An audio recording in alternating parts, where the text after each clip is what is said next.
So isoelectric point, the pH at which amino acid does not migrate in an electric field. जब आप electric field लगाएंगे,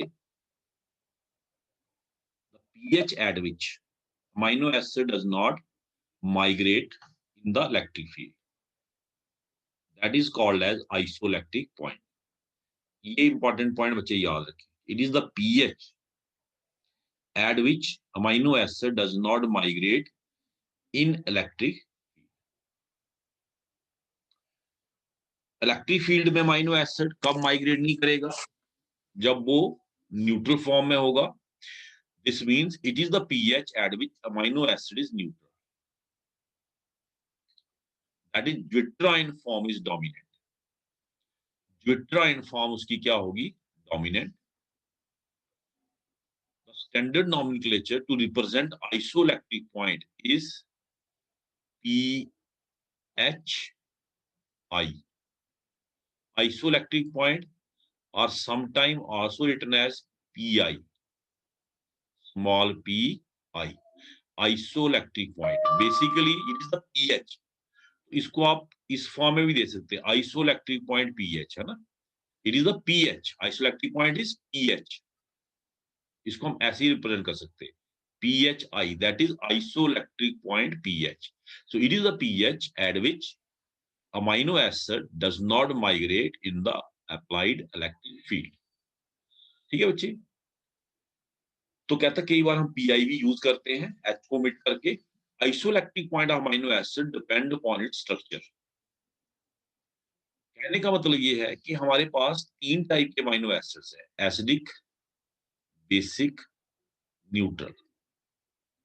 बच्चे सभी का आइसोलैक्टिक पॉइंट सेम नहीं होता. न्यूट्रल का आइसोलैक्टिक पॉइंट अलग होगा, एसिडिक अमीनो एसिड का अलग होगा, बेसिक का अलग होगा. बेसिक अमीनो एसिड में 2 अमीनो ग्रुप्स हैं. एसिडिक अमीनो एसिड्स में 2 कार्बोक्सिलिक ग्रुप्स हैं, 1 अमीनो ग्रुप है. न्यूट्रल जिसको हम कहते हैं उसमें एक अमीनो, एक COOH ग्रुप. इसका भी आइसोलैक्टिक पॉइंट एग्जैक्ट 7.0 पे नहीं होता. अभी उस पे आते हैं. ये इक्वेशन आपको वैसे याद रखने की जरूरत तो नहीं है, लेकिन फिर भी फॉर जनरल नॉलेज हम इसको आपको बता देते हैं. Isoelectric point of amino acid is calculated by following equation. EI is equal to pKa1 plus pKa2 divided by 2. आपने बच्चे Ka और Kb का कंसेप्ट पढ़ा होगा. Dissociation constant of acid, dissociation constant of base. उसी को pKa फॉर्म में दिखाया, जैसे pH, इसी तरह से pKa, dissociation constant of acid, उसी फॉर्म में दिखाया जैसे हम pH दिखाते. pH, pKa. जितना डिसोसिएशन कांस्टेंट ऑफ एसिड ज्यादा हो बच्चे, what is pH? Negative log of H positive ion concentration. Similarly pKa क्या होगा? Negative log of Ka value. ठीक, इस तरीके से similarly it is defined. Dissociation constant of acid जितना ज्यादा हो, डिसोसिएशन कांस्टेंट ऑफ एसिड जितना ज्यादा हो, मतलब उतना एसिड स्ट्रांग है. It is ratio of product of ions divided by product of divided by concentration of undissociated acid. तो Ka के वैल्यू जितना ज्यादा, मतलब H पॉजिटिव जितना ज्यादा होगा, मीन एसिड आपका उतना स्ट्रांग होगा. Ka जितना ज्यादा हो, एसिड उतना स्ट्रांग होता है. बट pKa जितना ज्यादा हो, मीन एसिड उतना वीक होता है, because it is negative log of Ka. तो pKa याद रखना बच्चे, higher the value weaker the acid, higher the value weaker the acid. ये मैं आपके जनरल नॉलेज के लिए आपको बता रहा हूं. And vice versa, mean smaller the value stronger the acid. pKa की वैल्यू जितनी कम होगी बच्चे, pKa smaller the value, smaller the value stronger the acid, stronger the acid. अब यहां पे वो कह रहा है कि isoelectric point is calculated by following formula. pKa1 plus pKa2 divided by 2. अब ये pKa1 2 क्या है ना, इसको देखना है हमने. लेट अस सी. अमाइनो एसिड जैसा कि मैंने बताया, अमाइनो एसिड आपके 3 टाइप के हैं, acidic, basic and neutral. We have 3 type of amino acids, acidic, basic and neutral. ये क्लासिफिकेशन हम पढ़ चुके हैं।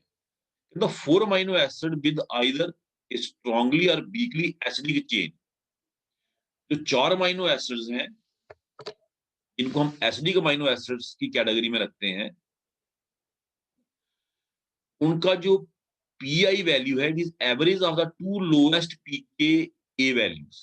Lowest pKa values acidic amino acid. इधर देखिए बच्चे, इसको देखें जरा, यहाँ पे आ जाए। एस्पार्टिक एसिड इसी कैटेगरी में आता है। Aspartic acid come in this category, it is acidic amino acid.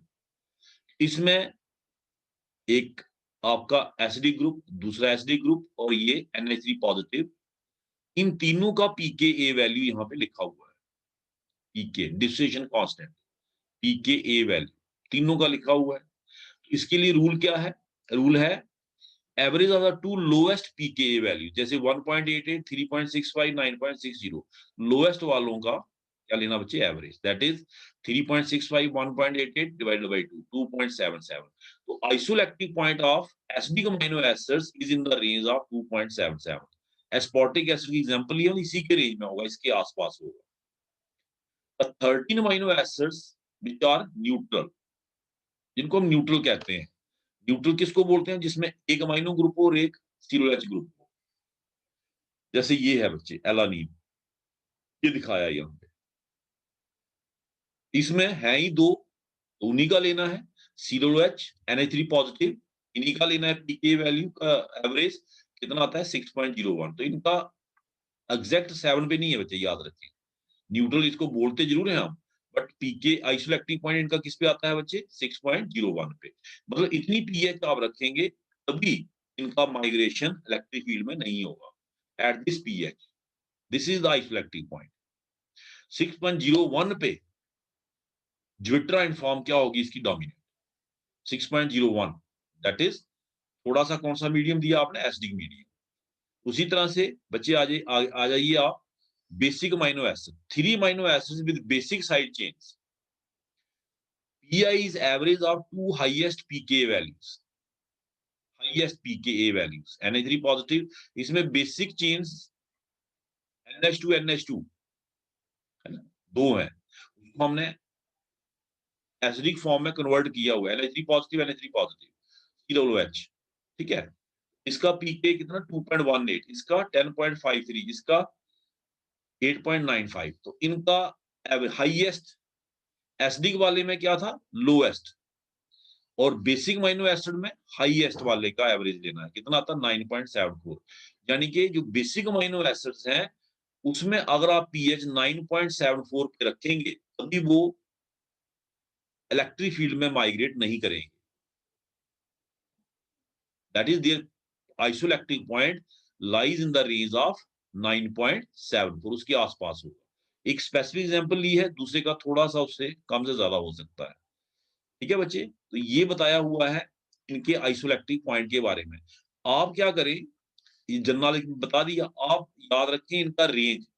ये जो आपके एसिडिक अमीनो एसिड्स हैं, their isoelectric point lies in the range of 2.77। ये सारा कुछ याद रखने की आपको जरूरत नहीं है।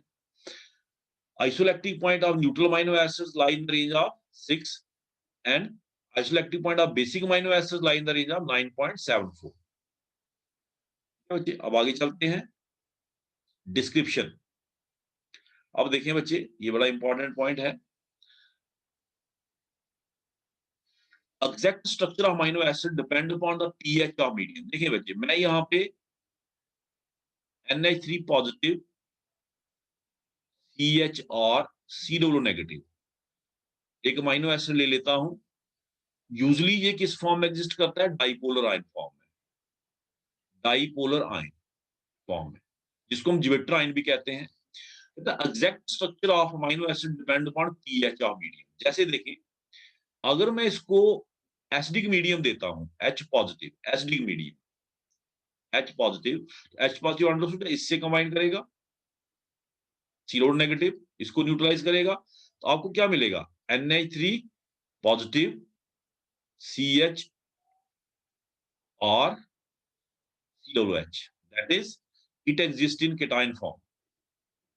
अगर आप pH लेस देन 7 करते हैं, pH लेस देन 7 करते हैं, एसिडिक मीडियम देते हैं, तो it mainly exist in केटाइनिक form. देखिए, when the solution of amino acid is made acidic, the dipolar ion 1 इसको दे देते हैं नंबर हम, gets converted into cation 2. cation 2 तो हम भी इसको 2 लिख लेते हैं, जैसे यहाँ पे बोला गया है. मेनली एग्जिस्ट इन cation फॉर्म. ठीक है बच्चे. इसी तरह से अगर आप pH बढ़ा रहे हैं तो मतलब इधर घटाएंगे तो ये वापस इसमें आएगा. अगर आप इसकी pH इंक्रीज करते हैं, ग्रेटर देन 7 की साइड जाते हैं, इंक्रीज करते हैं, ठीक है, यानी कि इसको हम अल्कलाइन मीडियम देते हैं. मतलब इतना तो पता होगा कि pH अगर 7 से ज्यादा हो mean alkaline medium. OH negative, तो क्या होगा, OH नेगेटिव बेस है, बेस किसको निकालेगा, H पॉजिटिव, अमीनो एसिड के H पॉजिटिव को निकाल लेगा. तो हमारा जो ज्विटर आयन है वो किसमें कन्वर्ट हो जाएगा, NH2 CH और COO negative. That is dipolar ion now exist mainly as anion. अगर हम pH बढ़ाते हैं, बेसिक मीडियम देते हैं, तो डाइपोलर आयन हमारा 1 कन्वर्ट हो जाएगा एनाइन 3 में. और ये अपोजिट एरो अंडरस्टूड है. अगर pH इधर आप क्या करें, इंक्रीज करें, डिक्रीज करें, वापस इसमें आएगा. ये इंपॉर्टेंट पॉइंट पहले आप देख लें. इसमें कोई डाउट है तो मेरे से पूछ सकते हैं. इस वाले हिस्से में आपको डाउट है कि exact structure of amino acid depend upon pH of medium. Medium की pH पे डिपेंड करेगा. अगर आप एसिडिक मीडियम दे देते हैं तो dipolar ion that is our amino acid mainly exist as cation. अगर आप बेसिक मीडियम दे देते हैं तो our amino acid mainly exist as anion. वो मेनली किस फॉर्म में एग्जिस्ट करेगा, एनाइन फॉर्म में. इसमें कोई डाउट है बच्चे? इस चीज को समझने में कोई प्रॉब्लम तो नहीं ना आपको? यस नो में आंसर दे दीजिए, दे दिया करिए. देते नहीं, आप बोलते नहीं कुछ भी. ठीक है.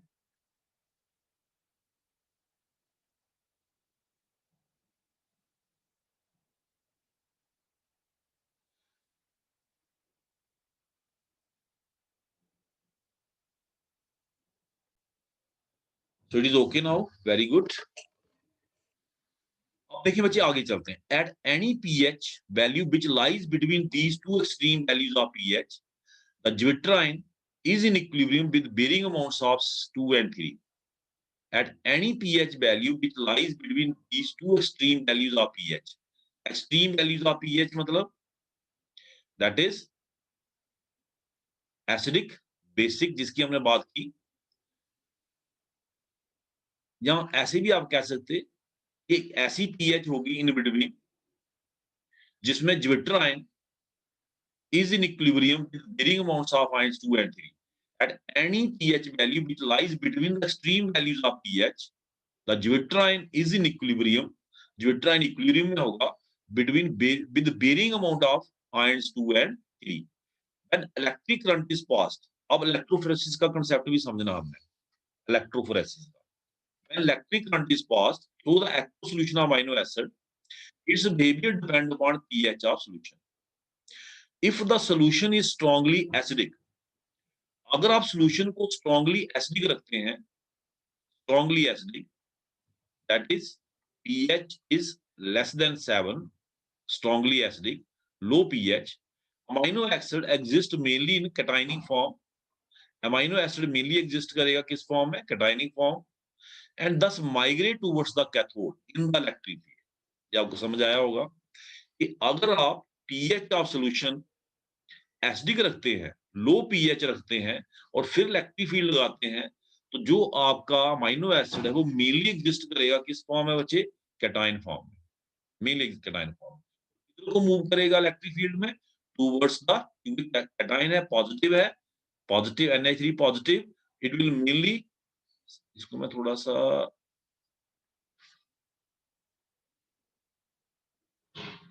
एक मिनट, ये देखिए अब दिख रहा है शायद आपको, mainly exist in the form of cation and hence move towards the cathode when you apply the electric field. In strongly basic condition, अगर आप बेसिक कंडीशन देते हैं तो आपका जो अमाइनो एसिड है, it mainly exist in anion form 3, this anion form 3 mainly exist in anion form 3। तो ये किधर मूव करेगा? It will move towards anode, ठीक है। लेकिन at some intermediate value of pH, intermediate, एक दो एक्सट्रीम वैल्यूज दे दी हमने कि अगर आप एसिडिक मीडियम देते हैं, our amino acid mainly exists in the form of cation. Which cation? Cation 2, and hence move towards the cathode when you apply the electric field. Whereas अगर आप बेसिक मीडियम देते हैं, pH को increase करते हैं, higher pH, our amino acid mainly exists as anion and hence move towards the anode. But at some intermediate value of pH, in between value of pH, the concentration of cation form and anion form are minimal. एक कोई intermediate pH बीच में ऐसी होगी, between these two extreme values, बीच में ऐसी होगी जिसपे इन कैटायन और इस एनायन की कंसंट्रेशन मिनिमल होगी, almost equal to each other, almost बराबर होगी। At this pH the concentration of dipolar ion क्या होगी बच्चे? मैक्सिमम। इसकी इन बिटवीन पीएच पे जो हमारा डाइपोलर आयन है उसकी कंसंट्रेशन क्या होगी? मैक्सिमम। और इस पीएच पे जो हमारा अमाइनो एसिड है, it will neither move towards anode nor towards the cathode. So in other words, at this pH, the concentration of dipolar ion form is maximum, and amino acid primarily exists as neutral dipolar ion 1. ये वाला neutral dipolar ion 1, ये बच्चे वापस चलते हैं। ये देखिए, ये मैंने ड्रा किया था, तो मैंने जो पॉइंट बताए आपको दिख नहीं रहा था, मैं फिर से वापस ले आया कि अगर आप pH ग्रेटर देन 7 रखते हैं, हाँ जी,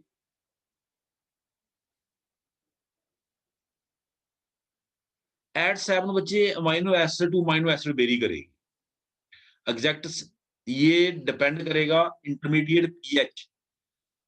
एक चीज मैं आपको क्लियर कर दूं कि हमारे पास 3 किस्म के अमाइनो एसिड्स हैं, इस चीज को मत भूलें ना आप, 7 नहीं होगा। और जो हमारा न्यूट्रल अमाइनो एसिड है उसमें भी COOH और NH3 दिस अमाइनो ग्रुप दोनों का स्ट्रेंथ बराबर नहीं है, 100% न्यूट्रल नहीं है, ये दोनों का इक्वल स्ट्रेंथ नहीं है।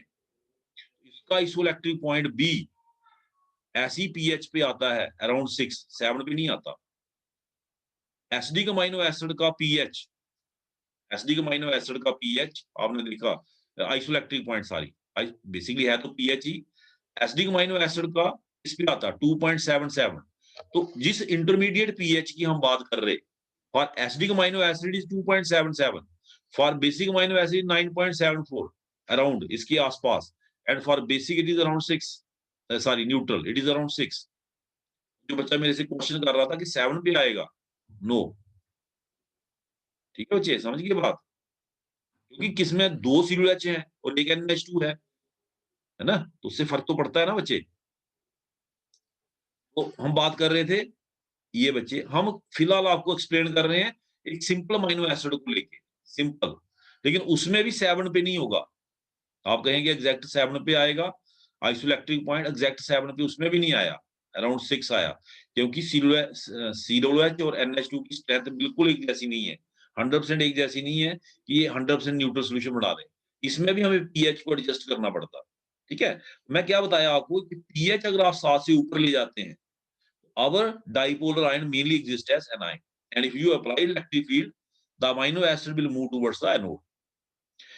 अगर आप pH लेस देन 7 करते हैं, 7 से नीचे ले जाते हैं, लोअर pH करते हैं, तो उस केस में our dipolar ion mainly exists as cation, mainly exists as cation, ठीक है, mainly exists as 7 में इसलिए यहाँ पे शो कर रहा हूँ कि आपको पता चले कि एसिडिक मीडियम दे रहे हैं, ग्रेटर देन से हम बेसिक मीडियम दे रहे हैं, that is what I want to show. तो जब आप लो पीएच पे ले जाते हैं, it mainly exist as cation, and if you apply electric field it will move towards the cathode. Now at some intermediate pH value the concentration of anion 3 and cation 2 are minimal, at some intermediate pH value, वो depending on amino acid will vary, ठीक है। और dipolar ion 1 की concentration क्या होगी, maximum, और solution as a whole क्या होगा, neutral. Eight this pH amino acid will not migrate in the electric field and this pH is called as isoelectric point। इसको क्या कहेंगे हम बच्चे, आइसोइलेक्ट्रिक पॉइंट। तो ये आइसोइलेक्ट्रिक पॉइंट का कंसेप्ट समझना बहुत जरूरी था पहले ना। So what is isoelectric point? It is the pH, it is the pH at which there is no net migration of amino acid under the influence of applied electric field, that is called as isoelectric point। At pH lower than pi, at pH lower than, इसको ध्यान से सुनना बच्चे आप, at pH less than pi, मतलब क्या हुआ इसका, लेस देन pi मतलब कौन सा मीडियम दे रहे आप, बताइए शाबाश। मेरा आपसे क्वेश्चन है, ये आपको क्लियर हो गया बच्चे? हमने क्या बताया आपको, what we have shown to you, at pH lower than pi, अगर आप pH lower than pi, pH lower than pi का मतलब क्या होता है, what is meant by lower than pi, mean acidic medium. ये आइसोइलेक्ट्रिक पॉइंट से नीचे pH को ले जा रहे, किस साइड जा रहे हैं हम, एसिडिक मीडियम साइड जा रहे, pH को हम कम कर रहे हैं, ऐसे ही पता चलता, एसिडिक मीडियम साइड जा रहे। जब हम एसिडिक मीडियम साइड जाएंगे तो our amino acid, this is the amino acid zwitterion, acidic medium side जा रहे हैं हम, इट मेनली एग्जिस्ट एज, ये किस फॉर्म में एग्जिस्ट करेगा बच्चे, मेनली एग्जिस्ट एज कैटाइन, ठीक है, कैटाइन फॉर्म एग्जिस्ट करेगा। and hence if you apply the electric field at this point it will move towards the cathode। और दूसरी साइड यहां पे आपने क्या किया बच्चे, pH को कम किया देन आइसोइलेक्ट्रिक पॉइंट। अब हम क्या करें, pH को ज्यादा कर रहे हैं देन आइसोइलेक्ट्रिक पॉइंट, ज्यादा कर रहे हैं मतलब बेसिक मीडियम साइड जा रहे हैं, बेसिक मीडियम साइड जा रहे हैं हम, towards going towards basic medium. इस केस में H पॉजिटिव यहां से लूज हो जाएगा, बेसिक मीडियम को रिमूव करेगा, तो आपको क्या मिलेगा, NH2CH COO नेगेटिव, ठीक है बच्चे। तो हमें क्या मिला, amino acid mainly exist as anion and hence move towards the anode. इसी चीज को मैं फिर से क्लियर कर दूं आपको, explain with the help of alanine, beautifully explain with the help of alanine. Electrophoresis हम नेक्स्ट टाइम पढ़ेंगे क्योंकि उसमें भी एक्सप्लेनेशंस हैं काफी ज्यादा, अदरवाइज इंटरमिंगलिंग हो जाएगी, और इसको आप थोड़ा सा अच्छे से देख के आना। ये जो हमने आइसोइलेक्ट्रिक पॉइंट का कंसेप्ट यूज किया, ये वहां पे यूज होना है, this concept will used in electrophoresis, ठीक है। इसको हम बाद में देखेंगे इलेक्ट्रोफोरेसिस को। तो ये इसको ब्यूटीफुली एक्सप्लेन किया गया है। जैसे हमने बात की कि at pH lower than 2, diagrammatically देख लेते हैं इसको। pH जब आप कम रखते हैं, लोअर देन 2, एसिडिक मीडियम देते हैं, you give the acidic medium, क्या होता है बच्चे, जो हमारा अमीनो एसिड है इट मेनली एग्जिस्ट एज, ये देखें दिखाया है बच्चे, cation, amino acid mainly exist as cation. pH को हम कम कर रहे, it mainly exist as cation. जब आप pH ज्यादा कर रहे, लेस देन 2 कर रहे, अब आप कर रहे बच्चे 10, pH अराउंड 10 रख रहे, 10 से ज्यादा कर रहे, तो what happens, our amino acid mainly exist as anion, basic medium दे रहे, pH ग्रेटर देन 10, ठीक है। At some intermediate pH, some intermediate pH, ये हमने एलानिन की एग्जांपल लेके एक्सप्लेन किया। Alanine is neutral amino acid, it has one amino group and one COOH group, ठीक है बच्चे। तो इंटरमीडिएट pH पे रखेंगे, it mainly exist in dipolar ion form. The concentration at this pH, the concentration of cation form and anion form will be minimal, बहुत कम होगी बच्चे, minimal, minimal concentration, maximum इसकी होगी। तो at this pH it will not migrate in the applied electric field and hence pH 6 is the isoelectric point of alanine। Alanine का कोई आपसे पूछ ले आइसोइलेक्ट्रिक पॉइंट क्या है, that is 6, it is the pH। Isoelectric point बच्चे confuse नहीं करना अपने आप को, isoelectric point is pH basically, तभी इसको हम ऐसे लिखें तो अच्छा लगेगा। 6 पे amino acid mainly dipolar ion form exist, ये वाला सबके लिए सेम नहीं है, मैंने पहले ही कह दिया। एसिडिक अमीनो एसिड्स के लिए आइसोइलेक्ट्रिक पॉइंट की वैल्यू डिफरेंट है, बेसिक के लिए डिफरेंट है, और न्यूट्रल के लिए अराउंड 6 है, ठीक है। नेक्स्ट कंसेप्ट हम पढ़ेंगे electrophoresis. Any doubt you can ask. ये बच्चे